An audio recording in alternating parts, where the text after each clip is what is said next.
Toyota 4Runner 4x4. Now I've got the brake pads from AutoZone. They're Duralast Gold. That's as close as I could get to Wagner, I guess, that they had. So I'm gonna try them out. But one thing I'm a firm believer in is this stuff right here, Quiet Brake. I've had that can of Quiet Brake for quite some time now, for several years, many years. It lasts a long time. And what you do with this stuff, you simply lay your brakes out. It's a pretty day today. You want to do this stuff on a pretty day, 70 degrees or higher is preferred.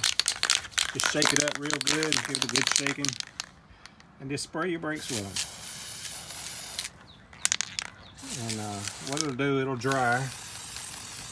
Just spray it on the back of them, and it's going to get sticky, really sticky. But just let it dry. Doesn't take a lot. And this stuff is something else. It's some good stuff. And just let it dry for a little while. You don't have to put much, like I said. Mostly where your caliper, the cylinder is going to be rubbing up against the outside of it right there. So anyway, let's get started with taking the tires off. And I'm not going to video that part. You all know how to take tires off. On a 2011 Toyota 4Runner. I'm pretty sure the 2012s are the exact same. So here are the few things you're going to need. Actually, you're going to have. Actually, fortunate I have an air compressor and an air impact. But if not so, you can just use a big old ratchet and a breaker bar. But you're definitely going to need a 21 millimeter for the lug nuts, a 17 millimeter for the brake caliper bolts, and an extension to get to the front ones. The back ones you do not have to have it. A 10 millimeter wrench to bleed your brakes or the brake lines. I'd prefer to have a brake line tool. I just do not have one this size. I took the one off the front, the line itself, just for the video purpose, and I'd never done it before, and I said, well, I'm gonna do it. And but you do not have to take the whole front caliper off, from what I can tell. I use the hammer just in case I need to tap on, and my hammer's a brass hammer, just in case I need to tap on my ratchet to break the bolts loose in case they're just a little snug. And do not use a metal brush. I use a soft bristle brush. It's a little stiff, but just for cleaning the brakes off. And I've got some brake, well, actually I'm out of brake cleaner, and I've been using this stuff right here to clean around my caliper. So, you know, it helps clean it up really nice. Don't spray this on a rubber. I just cleaned up around the metal. And as you can see in the prior video, I took a steel wire brush and hold of the pins. And so I'm going to start with the back one this time. I did rotate the tires on the other side, and I will do the same on this side. Showing you one video. Sometimes it's a little annoying trying to get it into the right spot. Some brake calipers you can. But you just stick it in here, try to find you a spot. And this will squeeze the cylinder in for you and get you a good start on it. And just stick it in there, and you pull. Once you get it locked in, you just pull real slow, and you can see that giving. See right there, now I have a gap. And it's really easy to do. You just go slow and take your time. Don't be in a hurry. Don't break anything. On a 4Runner before in my life. But, you know, like I said, after looking at it, I figured things out pretty quickly. It's not hard to figure stuff out. One thing is to make sure you have a safety. Always have you a jack stand. Always. Don't do it, people. I know people that have died, cars falling on them, or injured seriously. Do not work on a car without a jack stand. Please don't do it. Don't be foolish. Don't take a chance. Find some sort of jack stand. But anyway, what you want to do is compress your brakes. And like I said, good old faithful never lets you down. I'm going to show you the easiest way to get started. Don't scratch your rotors up doing this. First thing you want to do is find this. The first thing I noticed on these brake pads was this lip. These lips right here. The sun's kind of in my way, but see these lips on this brake pad? So what I'm going to do is stick my screwdriver behind that lip and pry a little bit. As you can see it going in. See it going in? And you want to do a little bit at the top and a little bit at the bottom. Do it back and forth. There it goes. Because you have 4 brake caliper cylinders on these. Then I'm going to go to the inside right here. And I'm going to press on it like this. Pull out on it. It's real easy. And that's going to get you the rest of the way. Now that it's loose, you got to do the other side. Same scenario. Find you a place to press again. See the brake pad going away? See it? There you go. It's not real hard. It doesn't take a lot of pressure. And there you go.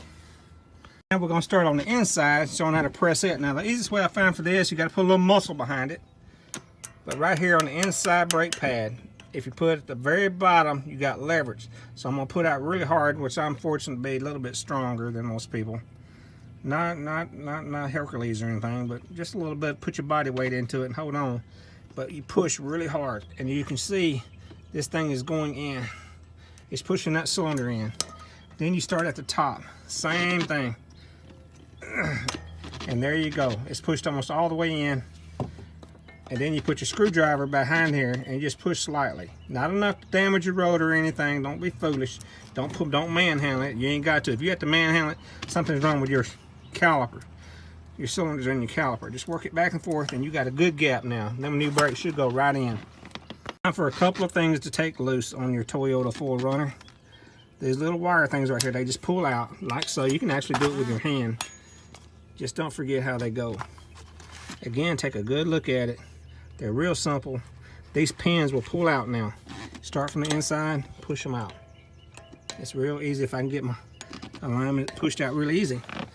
And then just pull them out, you know, and you'll see this pin fall when you do so. Look at that, how easy. Now I'm gonna go clean the pins up just like I did with the other ones on my steel wire table brush. Pins for the brake pads for this front of this 2011 Toyota 4Runner. I'm getting ready to put it back together. So what you want to do is get your new brake pads. These are AutoZone Duralast Golds. Like I said, I usually run Wagner's, but these have got some really good reviews, so we're gonna give them a shot. Now this part is your pad, people, right here, not the outside. This part. Make sure it goes towards your rotary. Fortunately, Toyota made this actually pretty easy compared to my first video. They just slide in. How about that? What a schnauzer. That is so simple. People could take lessons. Ford and Dodge could take lessons from this. This is so simple of a design. I'm not kidding, that's simple. God almighty, that's so simple. But I was fortunate enough to take the other one off on the other side, get a look at it, get an idea of what it was consisted of and complications and all that good stuff. So what I'm gonna do first is put my lower pin in, because there's no spring retainers on it. Get it in, get the hole kind of lined up to where it's easy to access.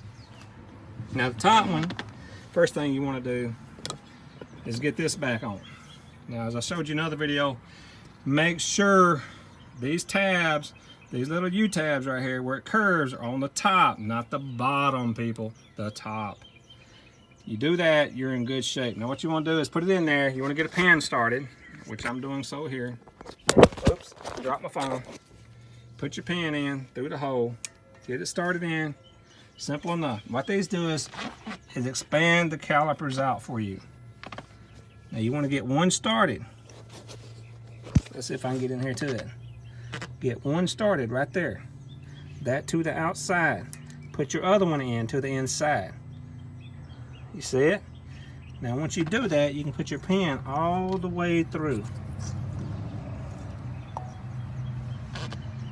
Not lined up exactly right, but I'm trying to do this with one hand. All right, there you go. Now my pin is all the way through. Get my hose lined up so I get my other wire clip on. Now we're going with this wire clip. This one here is time to go on. Now remember, this part right here goes in first. You have a hole right there. It goes in from this side, the outside. Now you put it in like this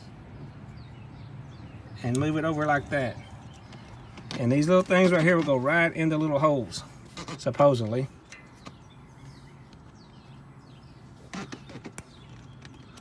If you can find the little holes, like I lost mine just then. Yep, there it goes. Not like OEM equipment. The kit, the brake kit from AutoZone does come with its own little snaps and everything and lock keys. Like I said, I prefer OEM. As you can see, it went right in place. Fits right through there, runs right up through there, everything. Now this one sometimes can be a little hard-headed. Now it comes to the inside of the brake pad again and fits in the holes right there. Simple enough, right? You can't get any more simple than that. I don't think you can. This part's fairly simple, as long as I can find my wrenches. It is. And basically what you do is you need two people. See my bleeder valve right here, and all cars have them. They're different sizes. I'm gonna let my mother-in-law pump the brakes up on this car for me. And you pump about 10 times and hold it in and do not let off while this is happening. And you do this about 2 or 3 times.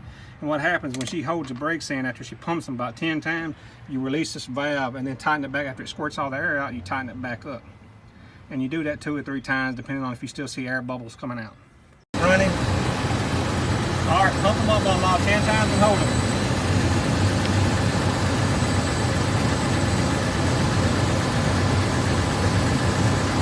Holding them, hold it in, don't let go, don't let go.